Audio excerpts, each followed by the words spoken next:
If you like crits, high damage, and explosives, and just killing enemies with one button, this build might be the build for you. It's probably the best spellblade build that I've played. It's kind of crazy how explosive it is. The clips you just saw were like at corruption 200. This build doesn't really use mana because the main ability we're gonna use is Mana Strike. Now, as you can see, of course I have other abilities and we're gonna use them, but it's all gonna be 0 mana. And that's the great thing about this build. You don't need to manage your mana or even your health. I'm gonna show you in a minute. We have good defenses, even though I have a low amount of health. I'm just gonna go through and show you here how the build plays. Okay, like I said, we're mostly relying on Mana Strike, and all the other abilities will automatically cast. So it is kind of an auto cast build. So if I go here and I just cast Mana Strike, as you can see, everything is just dying, and I'm not doing anything. I'm just holding Mana Strike, and everything's just dying. It's that easy. It's only one button. And I can do a lot more damage here if I want to. So I can do this. And everything dies. Yeah, it's very easy, very simple to play. It does require like high level items, and the uniques I have are not legendaries, so they can even be stronger. So I'm at corruption 200 right now, but you can go even higher if you invest more on your uniques. So this is just the build. The Mana Strike, everything dies. If an enemy is too strong, we have Arcane Ascendance, which doesn't allow us to move, but it increases our damage. And as you can see, the way I'm doing damage with Mana Strike is not like the Mana Strike damage alone. It's with Frost Claw. So when we cast Mana Strike, we automatically cast Frost Claw, which will automatically cast Lightning Blast. So just using Mana Strike will cast like 2 abilities. So the reason we can cast like 2 abilities with Mana Strike is because if we look at the nodes in Frost Claw, specifically this node, when you use a melee attack and hit at least one enemy, you have a chance to cast Frost Claw at it or another nearby enemy. So because Mana Strike is a melee ability, there's a 30% chance that we will cast Frost Claw. And even if the enemy dies, Frost Claw will automatically target the closest enemy. That's why you didn't see me like use Frost Claw directly.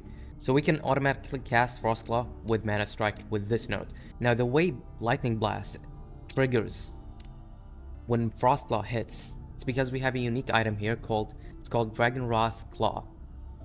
It's a unique dagger. 44% chance to cast Lightning Blast on crit with Frost Claw. You can see how all 3 abilities connect now. So if we crit with Frost Claw, we will cast Lightning Blast, which does a lot of damage, and with the buffs that we have with Arcane Ascendance and Enchant Weapon, you can see, like, as you saw, like, enemies just automatically die. And all it costs us is 0 mana cost with Mana Strike. And so the damage is mostly not done with Mana Strike itself, it's coupled with Frost Claw and Lightning Blast. And because the way this dagger works is that it triggers Lightning Blast with crits, we need to have high crit chance. That's why you saw all the damage I'm doing is just all crits. Now this dagger is the only thing you need technically to make the build work, but it's not gonna be good. You're gonna be doing low damage and you're gonna have low defenses. You're gonna die very quickly. So everything else, all the items I have here to increase crit chance and support the damage and give us defenses. So this dagger is the only thing technically you need to make this build work. But like I said, you're not going to be doing a lot of damage, and you do need to increase your crit chance with all the other gear that you have. So for the items that I have are Fractured Crown, which increases spell crit multiplier and increases crit chance. and it allows us to take 40% of the damage dealt to us to our mana instead of our health. Will increase your survivability. The downside is that you have no ward. Like, yeah, if I look at my stats, I have a lot of ward retention, but like, we're not using ward. Some of the items here do increase ward, but because we're using this crown, like, we can't have wards, which sucks. Now for the chest piece, I have static shell. It increases our armor and lightning damage. You could replace this with another item. Like, if you don't like, if you feel like this build has low defenses, you can replace this with something with better defenses, but your damage is gonna be a bit lower. Now for the amulet, I have devotion. So we mostly care about the lightning damage and lightning penetration and endurance here. So endurance is very important for this build because we have low health. And as you can see, I have maximum endurance, 60%. And very high endurance threshold. I have almost 1000, which is very close to my maximum health. It's actually a bit lower, and there's a reason for that. If I walk, you can see I have 600, but if I stay still, it goes up to almost 1000. The reason for that is we have Foot of the Mountain, which increases our endurance, but it also gives us 1 stack of mountain's endurance each second while we're not moving, up to 3.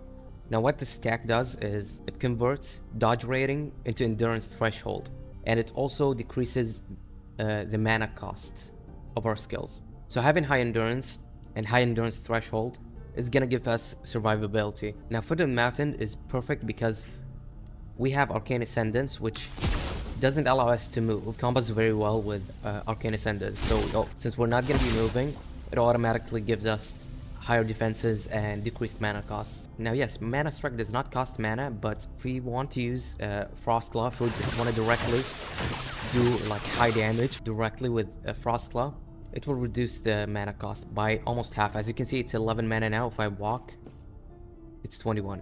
So yeah, these boots are extremely useful to have. Now I also have Fragment of the Enigma.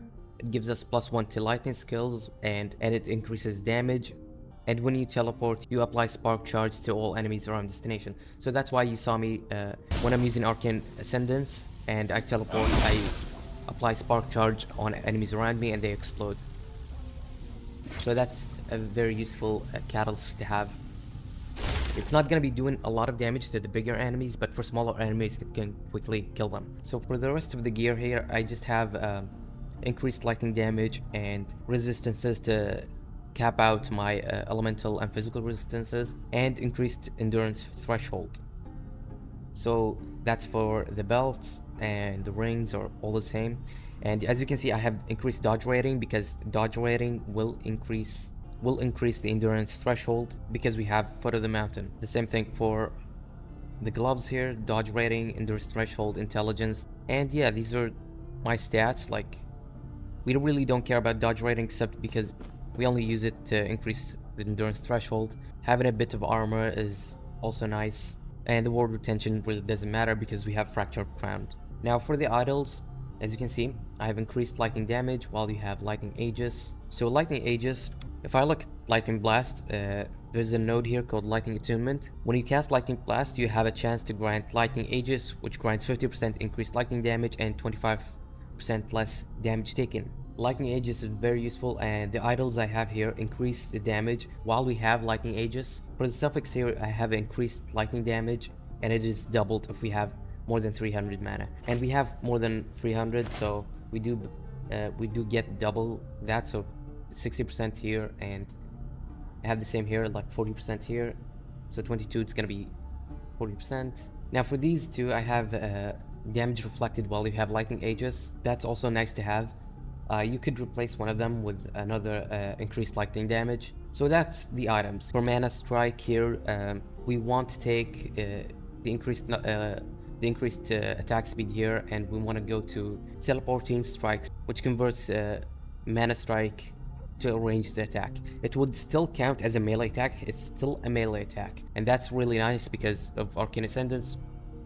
We can attack enemies from far away. The reduced mana gain here really doesn't matter because we will automatically cast all the other abilities, so yeah, it doesn't matter.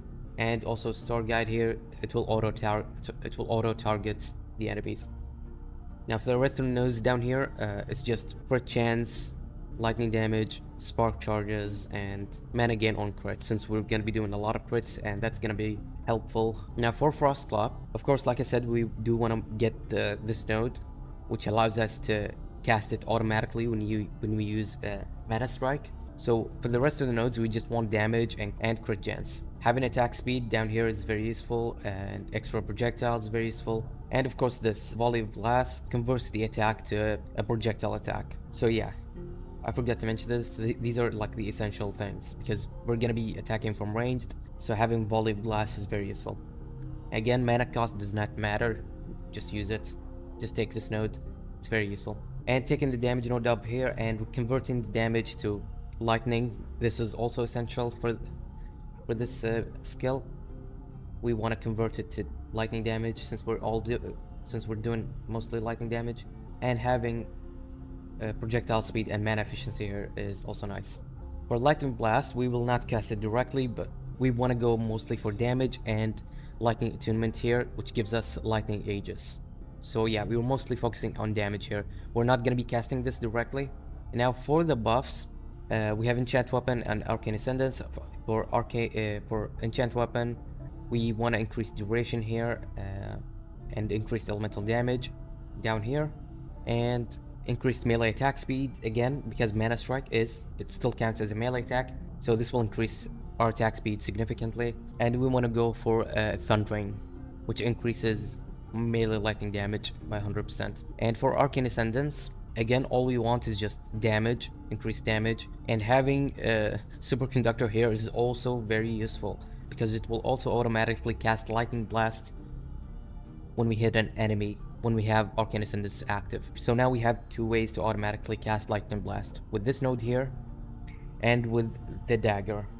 Increased frequency node is also useful, and since this build is kind of slow, I recommend you get power sprint here, which gives us a haste when we deactivate arcane ascendance. So yeah, these are the skills, and I have teleport here. I have mana strike as my main ability, and I have arcane ascendance and enchant weapon next to each other, so I can quickly activate them at the same time. And I have frost claw here, because sometimes you want to do as much damage as you can. So if I just want to quickly like take down like tough enemies, I will quickly just cast frost claw directly. It will still cast lightning blast, but it will also cost us a lot of mana. So that's why I have it here. It's for big enemies. So yeah, that's the build. I'm gonna leave the link for the build in the description. If you like this video, please press like, and if you want to see more videos like this, be sure to subscribe, because I will be posting a lot more. That's it. Take care.